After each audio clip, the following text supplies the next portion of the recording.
विजय ने फुसफुसाते हुए पूछा, क्या तुम ठीक हो? ये सुनकर आरोही ने अपनी पलकें झुकाकर उसे ठीक होने का इशारा किया। अद्विजय ने फिर उसे उठाया। उसे खड़ा करके उसने आरोही के पैरों को देखा। आरोही के सैंडल सन चुके थे। उसने आरोही को ऑर्डर दिया, इन्हें अभी उतारो। ये सुनते ही आरोही ने कहा, मगर मैं क्या पहन के जाऊंगी? अद्विजय बोला, तुम्हें इसकी चिंता करने की जरूरत नहीं है। आरोही बोली, ठीक है। फिर उसने अपने सैंडल वहीं उतार दिए और जल्दी से बॉडीगार्ड के पास गई। उसने वहां पड़ी एक कुकीज को उठाया और अद्विजय के पास आ गई। अद्विजय ने अपनी गर्दन नीचे करके आरोही की आंखों में देखा। आरोही उसकी आंखों में देखते हुए मन ही मन पूछने लगी कि अब क्या करना है।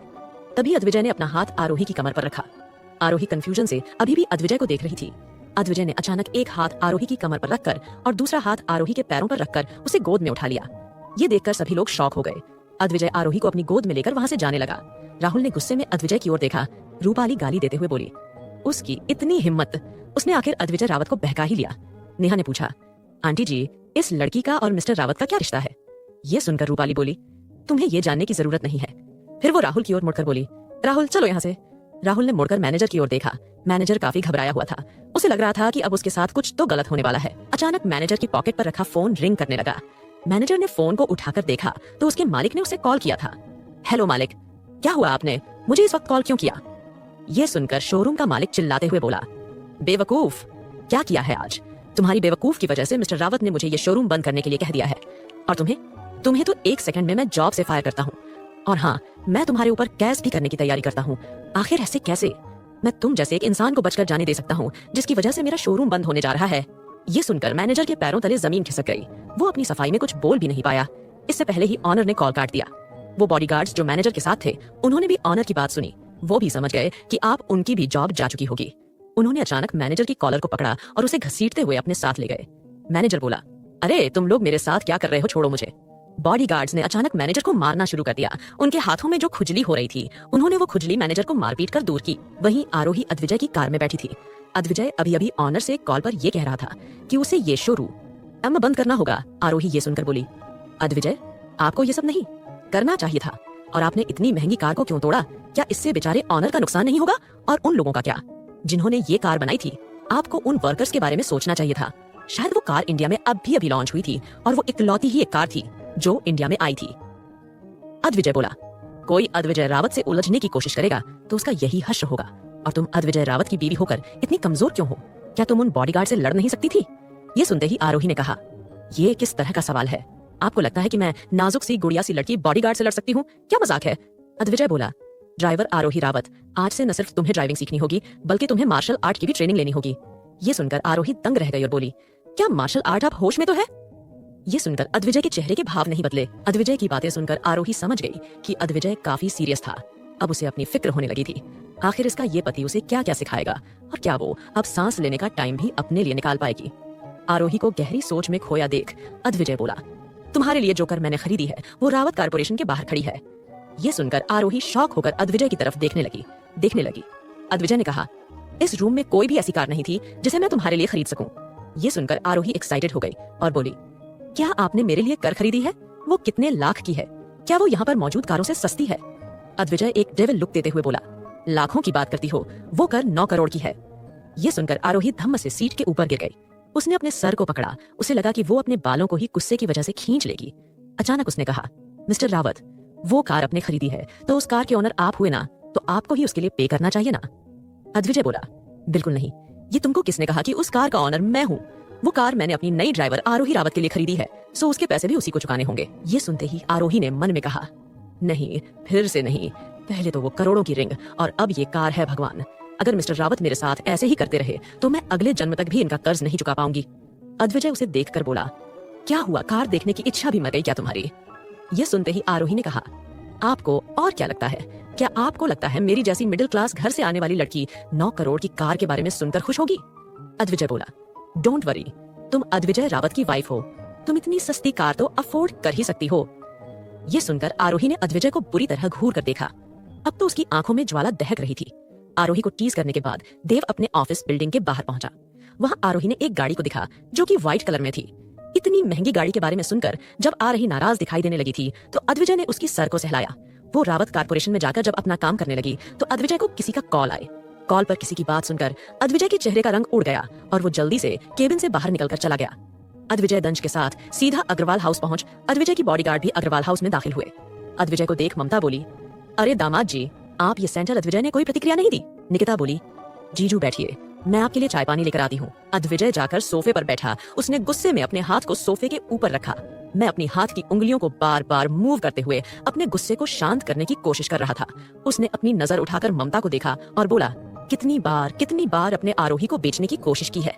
ये सुनकर ममता के चेहरे का रंग उड़ गया और वो हकलाते हुए बोली, ये आप क्या कह रहे हैं मिस्टर रावत? मैं उसकी चाची हूँ, कोई दुश्मन नहीं, मैंने ऐसा कुछ नहीं किया है। अद्विजय बोला, क्या आप मुझे बेवकूफ समझती है मुझे? ये सुनकर ममता अग्रवाल और ज्यादा घबरा गई। आज राघव अग्रवाल घर पर नहीं थे, वो अपनी जॉब पर गए थे। ममता हाथ जोड़कर बोली, मिस्टर रावत, प्लीज मेरी बात का यकीन कीजिए, मैं अपने भतीजे के साथ ऐसा क्यों करूंगी? आपको जरूर कोई गलतफहमी हुई है या आपको किसी ने हमारे बारे में गलत जानकारी दी। ये सुनकर अद्विजय बोला, पहले अपने आरोही को वरुण प्रजापति को भेजो, फिर आपने उसे उदय मिश्रा को बेचा और भी न जाने आपने आरोही के साथ क्या क्या किया। तो आप बताइए, अब मैं आपको मेरी बीवी का सौदा करने के लिए क्या सजा दूं? ये सुनकर ममता गिड़गिड़ाते हुए बोली, मुझे माफ कर दो, वो पैसे की कुछ ज्यादा ही जरूरत थी। ये सुनकर अद्विजय बोला, पैसे की जरूरत थी तो अपनी बेटी का सौदा करते हैं, मेरी पत्नी का नहीं। मेरी पत्नी ने हमेशा आपके परिवार को सपोर्ट किया और आपने उसके विश्वास, उसकी मासूमियत का फायदा उठाया। ये कहकर उसने गार्डों की ओर देखा और बोला, गट्स, इस घर में जो भी सामान है उसे सड़क पर निकालकर फेंक दो। ये सुनकर ममता चिल्लाई, नहीं नहीं, ऐसा मत करो, हम लोगों की क्या इज्जत रह जाएगी। प्लीज मिस्टर रावत, ऐसा मत कीजिए, हम आपके ससुराल वाले हैं, हमारे घर में एक जवान बेटी है, आप ऐसा तो उसकी शादी भी नहीं हो पाएगी। ये सुनकर अद्विजय बोला, शादी नहीं हो पाएगी, डोंट वरी, जाकर किसी झोपड़ी में रहो, मैं कल ही बारात लेकर आपके पास आता हूँ। ये सुनकर ममता असमंजस में पड़ गई और बोली, क्या बारात लेकर? ये सुनकर अद्विजय एक डेविल हंसी के साथ मुस्कुराते हुए बोला, दंश, क्या तुम करोगे उस लड़की से शादी? दंश ने हाँ में सर हिला दिया। वो अद्विजय की किसी भी बात को मना नहीं करता था। अद्विजय चाहता था कि दंश निकिता से शादी करें और उसकी जिंदगी को नर्क बना दे। निकिता ने आरोही के साथ हमेशा से इतना ज्यादा बुरा किया था जितना कि ममता अग्रवाल ने भी नहीं किया था। अद्विजय के आदमियों ने उसे ये जानकारी भी दी थी कि निकिता और उसकी मां ने वरुण प्रजापति के साथ मिलकर क्या षड्यंत्र रचा था। दरअसल उन दोनों ने वरुण अग्रवाल से लाखों रुपए और साथ में वो शानदार विला लिया था, जिसमें वो कुछ दिन रहे थे। जब वरुण उनसे आरोही से शादी करने का प्रपोजल लेकर आया था तो ममता ने साफ साफ बता दिया था कि आरोही बिल्कुल उससे शादी करने के लिए नहीं मानेगी। तो वरुण ने उनसे कहा था कि वो आरोही से शादी तो करके ही रहेगा, चाहे वो शादी जबरन ही क्यों न करे। ये सुनकर ममता घबरा गई थी। उसे पता था कि वरुण जैसा आदमी ऐसा कर भी सकता था और अगर वो खुद आरोही को जबरन उठाकर ले जाता तो उन्हें कुछ नहीं मिलता। तो आखिर में उसने घी टेढ़ी उंगली से निकलने का सोच और उसने वरुण को आइडिया दिया कि वो निकिता को दुल्हन बनाकर मंडप में ले जाने से पहले ही किडनैप करने का नाटक करेगी और आरोही के सामने जाकर ये ड्रामा करेगी कि निकिता को वरुण ने किडनैप कर लिया है और आरोही को दुल्हन बना होगा। उसका ये प्लान सुनकर वरुण मान गया था और ऐसा हुआ भी। लेकिन जब अद्विजय के लोगों ने आकर वहाँ सब कुछ तोड़फोड़ मचा दी थी और अद्विजय और उसके आदमी आरोही को लेकर वो चले गए थे तो ममता का सारा प्लान चौपट हो गया था। निकिता तो एक मोहरा बनी थी। जब अद्विजय और आरोही उसे फैक्ट्री में बचाने आए थे तो उसे काफी गुस्सा आया था कि आरोही ने न जाने कैसे ये सब किया। अगर वो नहीं आती तो वो शानदार विला उनका होता। वो जिंदगी भर वरुण से लाखों करोड़ों रुपए हड़प सकते थे। अद्विजय को समय इस बात पर बिल्कुल शक नहीं था। मगर जब दोबारा ममता ने आरोही का सौदा करने की कोशिश की तो अद्विजय ने निकिता और ममता के पास में की हुई साजिशों के बारे में पता लगाया तो उसका खून जैसे खोल ही गया था।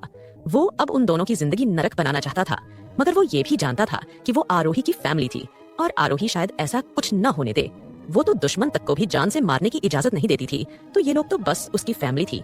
इसलिए उसने सोचा कि वो अब दंश की शादी निकिता से कराएगा और दंश उसके कहने पर निकिता को इतना टॉर्चर करेगा कि निकिता और निकिता की माँ की रूह कांप पर जाए। वो सोफे से उठा और तेज आवाज में बोला, कल यहाँ बारात आएगी और मेरा सबसे खास आदमी दंश तुम्हारी बेटी से शादी करेगा। लेकिन आप ऐसा कैसे कर सकते हैं? और ये दंश कौन है? मैं तो इसके बारे में कुछ जानती भी नहीं। और क्या इसके पास घर पैसा कुछ है? ये सुनकर अद्विजय बोला, इसके पास कुछ नहीं है, ये एक डिलीवरी बॉय का काम करता है। ये सुनकर निकिता शॉक हो गई और बोली, क्या एक मामूली डिलीवरी बॉय से मेरी बेटी की शादी होगी? ये सुनकर अद्विजय बोला, इसके अलावा आपके पास कोई ऑप्शन नहीं है। बहुत शौक है ना अपनी बेटी को नकली दुल्हन बनाकर अपनी साजिशों को अंजाम देने का, तो कल तुम्हारी बेटी असली दुल्हन बनेगी, उसकी शादी भी होगी और शादी के बाद अपनी बात अधूरी छोड़कर अद्विजय निकिता की ओर देखने लगा। निकिता उसकी एक नजर से अंदर तक कांप गई थी। जब अद्विजय अपने आदमियों के साथ अग्रवाल हाउस से बाहर निकाला तो निकिता ने अपनी माँ की बाजू को पकड़कर हिलाते हुए कहा, माँ ये सब क्या है? ये क्या कह रही है? जीजू, मैं किसी डिलीवरी बॉय से शादी कैसे कर सकती हूँ? मैन प्लीज कुछ कीजिए, प्लीज मेरी शादी नहीं करूंगी, मैं यहाँ से भाग जाऊंगी, मैं आज भाग रही हूँ। ये सुनकर ममता ने निकिता का हाथ अपने से दूर झटका और उसे जोरदार थप्पड़ मारते हुए कहा, पागल लड़की, मेरा दिमाग खराब करने की कोशिश मत कर। खबरदार, अगर भागने की कोशिश की तो मिस्टर रावत अपना गुस्सा शांत करने के लिए सिर्फ तुम्हारी शादी करना चाहते हैं। इसमें कोई प्रॉब्लम नहीं है, तुम कर लो उसे। डिलीवरी बॉय से शादी समझी और बाद में तुम तलाक ले लेना। ये सुनकर निकिता चिल्लाई, माँ आप ये क्या कह रही हैं? मैं ये शादी बिल्कुल नहीं करूंगी, समझी आप। ये सुनकर ममता ने निकिता को एक थप्पड़ मारा और बोली, बेवकूफ मत बना, वो मिस्टर रावत है। उन्होंने अपने दुश्मनों को ऐसी ऐसी सजा दी है कि पूरी दुनिया कांप जाती थी। तुम्हें तो सिर्फ एक शादी करने के लिए कहा है। अगर तुमने ऐसा नहीं किया तो पता नहीं वो हमारे साथ क्या करेंगे। देखो हमने उनकी इतनी महंगी रिंग को बचा और क्या नहीं किया, लेकिन उन्होंने हमें इतनी छोटी सजा दी। निकिता प्लीज मान जाओ।